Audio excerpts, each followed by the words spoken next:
2 minutes ago, a former NFL player went on a podcast, looked into the camera, and said the WNBA would be better off without Caitlin Clark. The W at this junction in time would be better without Caitlin Clark because she is a bigger distraction than she is an additive. Not that she is overrated, not that she gets too much attention, that the entire league would be better if she was gone. And what happened next set the whole internet on fire. Because the second those words got out, Dave Portnoy came swinging, the players started firing back, and even a state attorney general got dragged into it. This is the biggest argument in the sport right now, and it is not really about basketball at all. So let me walk you through exactly what was said, who said it, and the one uncomfortable piece of this take that might actually be true. Because there is one. Stay with me, because if you only hear the outrage and not that part, you are missing the whole point. Let me set the table. This all kicks off after that Alyssa Thomas play. You know the one. Clark is on the floor during a loose ball scramble against the Mercury, and Thomas presses her fist into Clark's throat. The refs miss it live. The league reviews it after the fact, upgrades it to a flagrant 2, suspends Thomas for a game, and fines her. Clark leaves that same game with a back injury and has been sitting ever since. So the entire basketball world is already arguing about one thing. Is the WNBA protecting its biggest star or not? Clark's own coach, Stephanie White, called the play absolutely egregious and utterly disrespectful. That is the temperature of the room. And into that room walks Emmanuel Acho.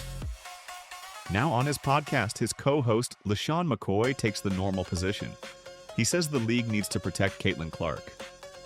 Reasonable. And Acho looks at him and goes the complete opposite direction.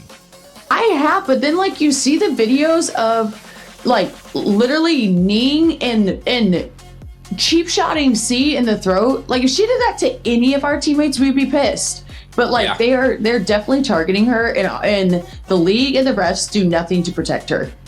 The league and the refs do nothing to protect her. There's been a lot made about Caitlin Clark's treatment by her WNBA. brother. First, he tells Clark it is her own fault. His words. Get tougher. Defend yourself. Why are you always getting hurt? It is your third year in the league. Hit the weight room, hit some squats, some cleans, hit something. He literally lists weightlifting exercises for her. He says, at what point are you going to let your physicality match your skill set? And okay, you can argue that one. Plenty of people think Clark could stand to get stronger. If he stopped there, this is a normal sports debate, but he did not stop there. Not even close. Because then Acho says this, and I want you to hear it exactly. He says this is the dumbest smart take you are ever going to hear. The W at this junction in time would be better without Caitlin Clark because she is a bigger distraction than she is an additive. Read that back. Better without her. Then he keeps going. He says Clark got the WNBA over the threshold it needed. People are watching now, and now we realize there is talent even greater than Caitlin Clark. He name drops Aja Wilson, Olivia Miles, Paige Buchers, Kelsey Mitchell, and then he delivers the line that lit the fuse. Thank you, Caitlin. We can take it from here. We can take it from here. And here is the part that makes it almost impossible to defend. He admitted out loud in the same breath that the take was irrational. He called it the dumbest smart take you will ever hear. He knew. He knew it was bait, and he said it anyway, and then he went even further. He said Caitlin Clark has gotten the players past the proverbial Red Sea, chartered planes, a new collective bargaining agreement, new max contracts, and then, with all due respect, he says if Caitlin disappeared from the W, she would not be missed. He said you are getting general managers fired, head coaches fired, commissioners fired, all because we have to coddle this woman. And to top it off, he told Clark she needs to go fight one of these women. Physically fight them. So now you understand why the internet lost its mind. Because that is not one hot take. That is a 5 alarm fire of them stacked on top of each other. So how does Dave Portnoy respond? And this is the part people are getting wrong. Portnoy, the Barstool founder, is Clark's single loudest defender online. Earlier in the week when the Thomas play happened, he had already posted, "What are we even doing here? Brutal cheap shot. These women would still be flying commercial without Caitlin, and this is how she is treated insane." So everybody expected him to go to war with Acho directly.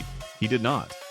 Instead, Portnoy posted a message basically saying the take was pure bait and wrote, "Nobody could be this stupid, so I am going to give him a pass." In other words, he refused to even dignify it. He treated it like a man fishing for exactly this reaction, the reaction you and I are having right now. But do not think Portnoy stayed quiet. He just aimed at a bigger target. He went on the Will Kane show and unloaded, not on Acho, but on the league itself. He said it is the worst marketed league in the history of leagues. He called them absolute morons. He said Clark gets treated and attacked and harassed differently than virtually every player, and that people are watching this league specifically for Caitlyn. So Portnoy's whole point is, stop arguing about whether she is coddled and start asking why the most valuable player in your sport is the one you protect the least. And he was not alone. This became a pile-on. Sophie Cunningham, Clark's own teammate, had already said on her podcast that this type of thing happens every single game to Clark and the league, and the refs do absolutely nothing about it. There were even reports of the Indiana Attorney General weighing and demanding harsher punishment for Thomas. When a state official is commenting on a basketball foul, you know the story has left the sports section entirely.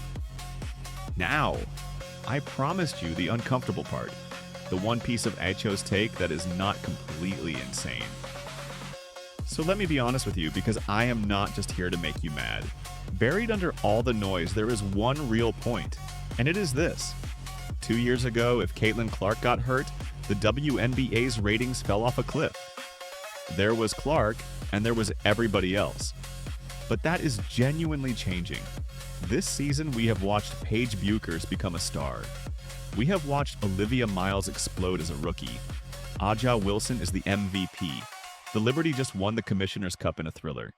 The league is deeper and more watchable than it has ever been, and some of that depth is finally getting its own spotlight. So the Colonel Acho is clumsily pointing at is real. The WNBA is no longer a one-woman show. But here is where his take collapses. Recognizing the league has other stars is not the same as saying it would be better without its biggest one. Caitlyn Clark is 24 years old. She has not even entered her prime. She leads the entire league in assists.